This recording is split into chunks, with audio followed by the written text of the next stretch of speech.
అటు పశ్చిమ గోదావరిలో 2 స్క్రబ్ టైఫస్ కేసులు నమోదయ్యాయి.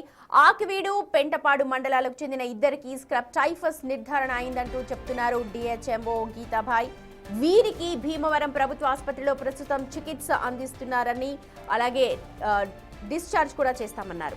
భీమవరం ప్రభుత్వ ఆసుపత్రిలో మందులు కూడా అందుబాటులో ఉన్నాయంటున్నారు డిఎంహెచ్ఓ. అనుమానిత కేసులకు సంబంధించిన శాంపిల్స్ ను విజయవాడ ప్రభుత్వ ఆసుపత్రి ల్యాబ్ కు కూడా పంపుతున్నామని తెలియజేశారు డిఎంహెచ్ఓ గీతాబాయ్.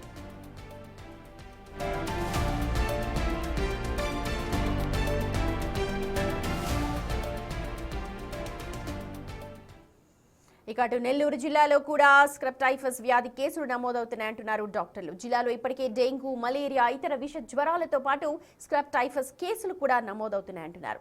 చెట్లు దట్టంగా ఉన్న ఏరియాల్లో ఈ వ్యాధి ఎక్కువగా వచ్చే ఛాన్సెస్ ఉన్నాయంటున్నారు డిఎంహెచ్ఓ సుజాత. ఇప్పటికే 60 కేసులు నమోదైనట్టుగా చెప్తున్నారు ఆమె. పిహెచ్సిలను, హాస్పిటల్స్ ను అప్రమత్తం చేస్తున్నామన్నారు వైద్య శాఖ అధికారులు. పూర్తి సమాచారాన్ని మా ప్రతినిధి సురేంద్ర అందిస్తారు. స్క్రబ్ టైఫస్ ఈ వ్యాధి పేరు చెప్తేనే రాష్ట్ర ప్రజలు కలవరపడిపోతున్నారు. వయసుతో సంబంధం లేకుండా ఈ వ్యాధిన ప్రతి ఒక్కరు కూడా ఈ వ్యాధి బారినైతే పడుతున్నారు. ఇప్పటికే పలు జిల్లాల్లో ఈ కేసులు కూడా నమోదయ్యాయి. నెల్లూరు జిల్లాలో కూడా కొన్ని కేసులు నమోదయ్యాయని చెప్పి కూడా ఇప్పటికే తెలుస్తుంది. ఈ యొక్క స్క్రబ్ టైఫస్ వ్యాధికి సంబంధించినటువంటి ఆ యొక్క లక్షణాలు కావచ్చు, అది ఏ విధంగా ఉంటుంది, ఆ యొక్క దానిపైన పూర్తి విషయాలను కూడా మనతో మాట్లాడేందుకు డిఎంహెచ్ఓ సుజాత మనతో పాటు ఉన్నారు. ఆమెను అడిగి మరిన్ని విషయాలు తెలుసుకుందాం. మేడం చెప్పండి, ముఖ్యంగా ఈ యొక్క స్క్రబ్ టైఫస్తో చాలామంది కూడా కలవర పడిపోతున్నారు. ఈ వ్యాధి ఏ విధంగా వస్తుంది, దీనికి ఎలాంటి లక్షణాలు ఉంటాయి, ఏంటి అసలు?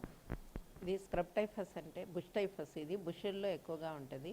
పొదలుగా అటవీ ప్రాంతం ఎక్కువగా ఉన్న ఏరియాలలో, చెట్లు ఎక్కువగా విపరీతంగా ఉన్న ఏరియాలో ఈ వ్యాధి వస్తున్నది.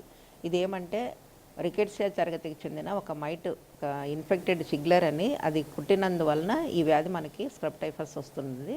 ఇది లక్షణాలు ఎలా ఉంటాయంటే అధిక జ్వరం ఉంటుంది, తలనొప్పి, ఒళ్ళు నొప్పులు, వాంతులు ఇవి ఉంటాయి. మెయిన్గా ఇది కుట్టిన దగ్గర ఒక రెడ్గా అయిపోయి దద్దురులాగా వచ్చి దాని చుట్టూ నల్లగా ఎస్కార్ అంటారు దాన్ని.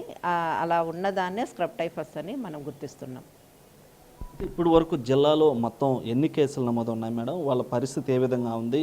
దీనికి సంబంధించి వ్యాధి సోకి ఎవరైనా మరణించడం వంటి విషయాలు ఏమైనా జరిగాయి? ఓకే, మన జిల్లాలో జనవరి నుంచి ఇప్పటిదాకా 60 కేసులు నమోదయ్యాయి. ఇందులో ఒక్క కేసు మాత్రము రాపూర్కు చెందిన సంతోషి అని 5 సంవత్సరముల అమ్మాయి చనిపోవడం జరిగింది. కాకపోతే ఇది స్క్రబ్ టైఫస్ ఒకటే కాదు, అమ్మాయికి దీంతో పాటు మల్టీ ఆర్గాన్ డిసీజ్ ఫెయిల్యూర్ వల్ల కూడా చనిపోవడం జరిగింది.